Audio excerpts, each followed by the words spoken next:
Chapitre 1. Imaginez un instant que le silence de votre foyer soit soudainement brisé par une révélation bouleversante, une certitude gravée au plus profond de l'âme. Partout dans le monde, des fidèles rapportent une vision identique et troublante. Le visage de la Vierge Marie, non pas rayonnant de la joie des autels, mais baigné de larmes amères. Pourquoi une mère pleure-t-elle ainsi?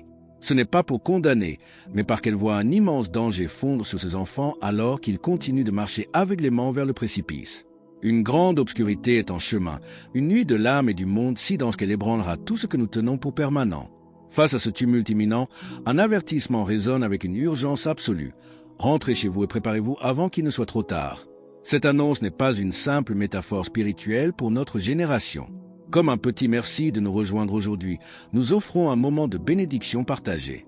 Commentez avec le mot « foi » si vous êtes ouvert à recevoir une pensée finale spéciale dédiée à tous ceux qui participent.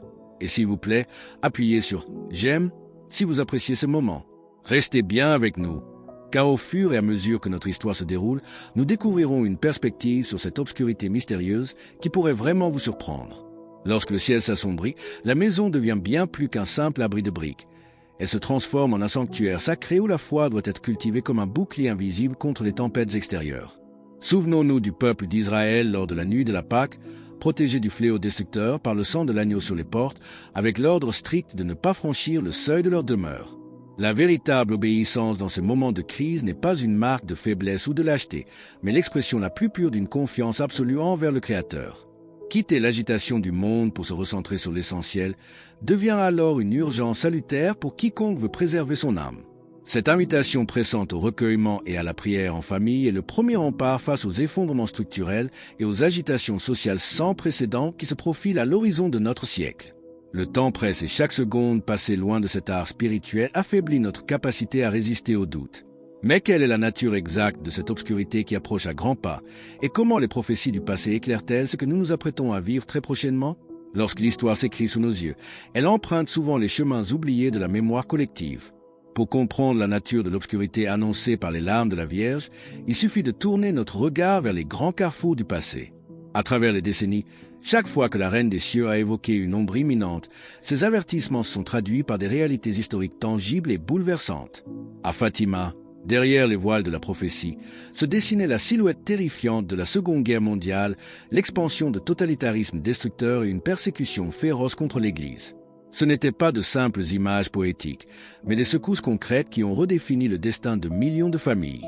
Aujourd'hui, les voix qui recueillent ce témoignage décrivent une convergence de crises, l'effondrement de structures que nous pensions éternelles et une désorientation spirituelle qui balayera nos certitudes les plus ancrées. Face à une telle tempête, la préparation ne relève pas de la spéculation, mais d'une sainte urgence. L'Écriture sainte nous enseigne l'importance de discerner les signes des temps pour ne pas être pris au dépourvu. Dans l'Évangile selon saint Matthieu, au chapitre 24, verset 42, le Christ nous exhorte avec clarté « Veillez donc, puisque vous ne savez pas quel jour votre Seigneur viendra. » Cette vigilance n'est pas une invitation à la panique, mais un appel à l'éveil de la conscience. Le monde moderne a progressé à pas de géant sur le plan technologique, mais l'âme humaine, elle, ne fonctionne pas avec des algorithmes. Elle demeure régie par les mêmes lois immuables depuis l'aube des temps, l'amour, le repentir sincère, la prière et la miséricorde divine. C'est ce code sacré qu'il nous faut réactiver de toute urgence au sein de nos foyers. La différence entre celui qui traverse la tempête à l'abri et celui qui la subit à ciel ouvert ne tient pas au hasard, mais à la solidité de sa préparation spirituelle. Notre-Dame ne cesse de répéter les mêmes remèdes simples mais puissants, la récitation quotidienne du chapelet et la conversion du cœur. Pourtant, combien de fois ces appels ont-ils été ignorés, relégués au rang de croyances anciennes par une société enivrée de sa propre autosuffisance? Vous qui écoutez ces mots aujourd'hui, sachez que votre présence ici n'est pas le fruit d'une simple coïncidence algorithmique. Une raison bien plus haute vous a conduit vers ce message en cet instant précis de votre vie. Alors que les certitudes humaines commencent à vaciller, une question fondamentale demeure en suspens, touchant directement les blessures secrètes que vous portez en vous. Au fond de chaque cœur humain réside parfois un sentiment d'isolement, une impression de marcher seul dans un désert de doute et d'incertitude. Vous traversez peut-être une période difficile, marquée par des questions sans réponse sur votre propre foi ou par une peur diffuse de l'avenir que vous peinez à exprimer à vos proches. Les larmes de Notre-Dame ne coulent pas seulement pour ceux qui ont déserté les églises, mais pour tous ceux qui sont physiquement présents tout en restant spirituellement distants. Elle pleure pour les prières récitées du bout des lèvres sans que le cœur n'en soit touché, et pour ceux qui ressortent de la messe avec le même fardeau qu'à l'entrée, faute d'une véritable ouverture intérieure. C'est un appel vibrant qui s'adresse à notre intériorité, un rappel que le temps presse et que l'amour maternel cherche un refuge où se poser. Pour répondre de manière concrète à cette urgence prophétique, la première étape est paradoxalement la plus exigeante dans notre monde moderne. Il faut savoir s'arrêter.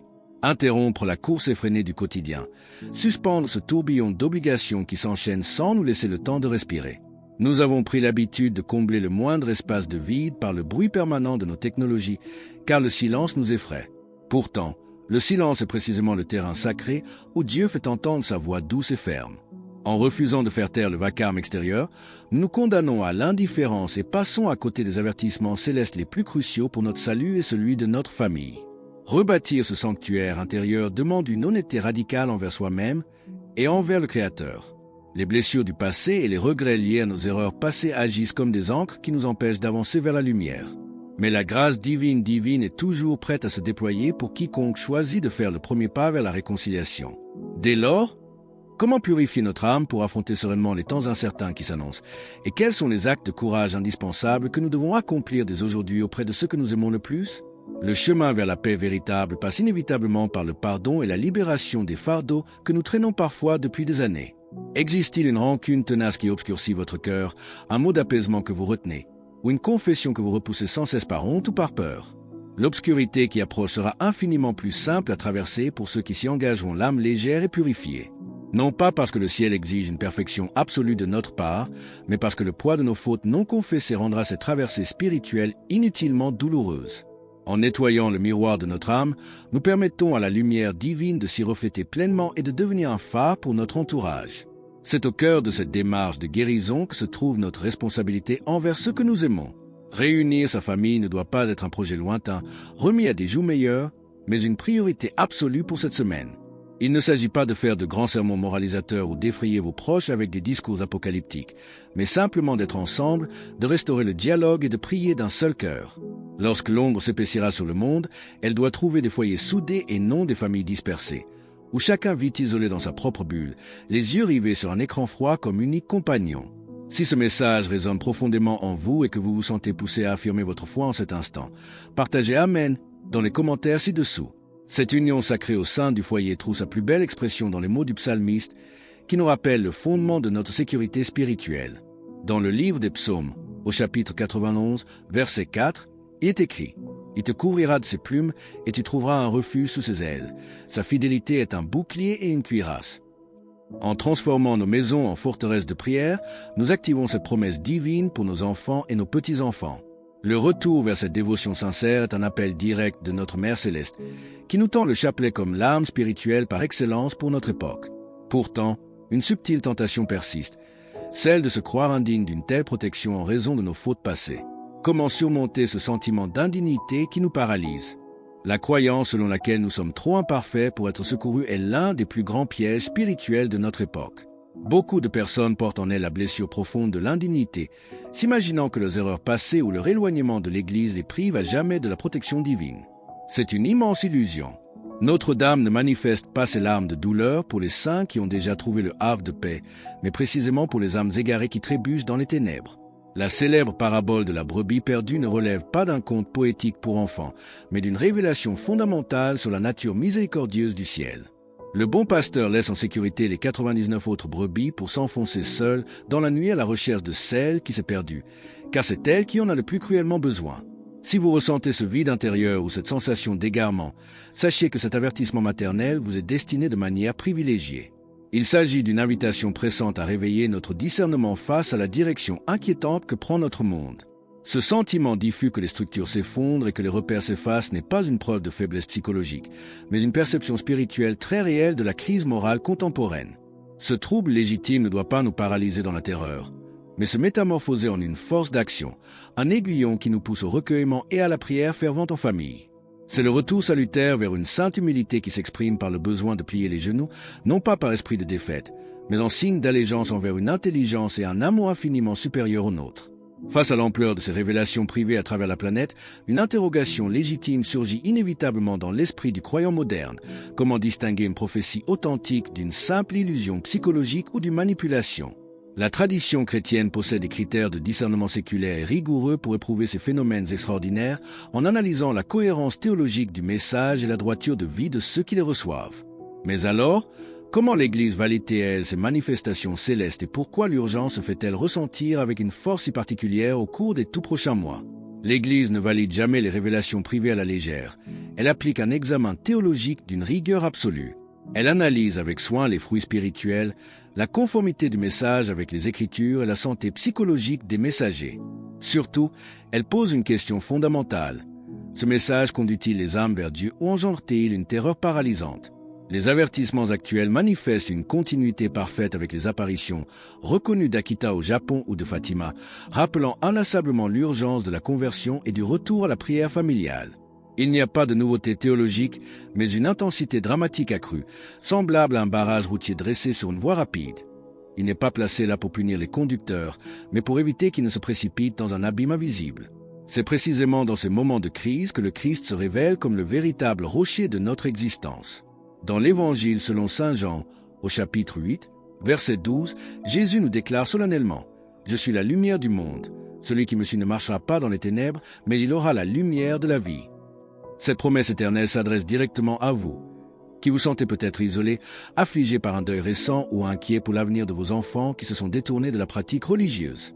Le chemin du retour vers cette lumière ne nécessite pas une longue liste de pénitences inaccessibles. Il exige un unique pas, une décision ferme et immédiate de revenir s'abriter au cœur de la maison divine. Pour rejoindre notre communauté et ne manquer aucune histoire inspirante, pensez à cliquer sur « J'aime » et à vous abonner. Cette préparation n'est pas une question de ressources matérielles ou de statut social, mais une pure disposition de l'âme accessible à chacun d'entre nous. À l'image de Noé qui construisit patiemment l'arche sous les railleries bienveillantes ou cruelles de ses contemporains, la véritable sécurité réside dans la simple obéissance et la confiance aveugle envers les desseins du Très-Haut. Lorsque les vagues de l'incertitude déferleront, la distinction se fera entre ceux qui auront accepté de se réfugier dans l'art spirituel et ceux qui seront restés au dehors par orgueil. Alors que le temps de la miséricorde reste ouvert, une image saisissante s'impose à notre esprit pour graver la conclusion de cet appel maternel. Quel sera votre ultime refuge face à la tempête mondiale qui se lève? Imaginez une nuit d'orage d'une violence inouïe, où les éclairs déchirent le ciel et où la pluie battante efface tout le repère de la route. Vous vous trouvez dehors, transi de froid, sans aucun abri apparent. Mais soudain, à quelques pas de vous, une maison se dresse avec une lumière bienveillante qui brille à la fenêtre. À l'intérieur, la table est dressée, une bougie est allumée au pied de la statue de la Vierge Marie, et une présence aimante vous attend, la porte grande ouverte. Vous n'hésitez pas une seule seconde, vous courriez pour vous mettre à l'abri. Cette demeure chaleureuse est l'image même du message des larmes de notre Mère Céleste. Ce n'est pas un refuge dicté par une peur lâche, mais un havre d'amour pur où les ténèbres extérieures perdent absolument tout pouvoir, car aucune obscurité terrestre ne pourra jamais éteindre la lumière divine. Cette maison spirituelle est à votre portée immédiate.